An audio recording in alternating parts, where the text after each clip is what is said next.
টাকার গুরুত্ব তখনই বোঝা যায় যখন আপনার আদরের সন্তান দোকানে দাঁড়িয়ে একটা খেলনা বা যে কোনো জিনিস পছন্দ করে, কিন্তু আপনি সেটা কিনে দিতে ব্যর্থ হন।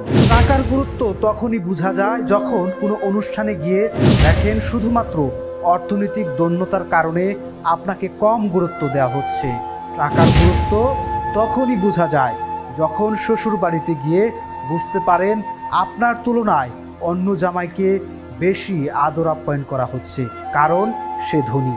টাকার গুরুত্ব তখনই বোঝা যায় আপনার স্ত্রীর ছোট ছোট ইচ্ছেগুলো আপনি পূরণ করতে পারেন না, আর এজন্য সে আপনাকে উঠতে বসতে খোঁটা দেয়।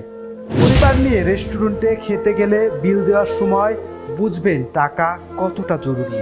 যখন আপনার কাছে টাকা নেই বলে বন্ধুরাও আপনাকে মূল্যায়ন করে না, তখন উপলব্ধি করবেন কেন টাকার দরকার।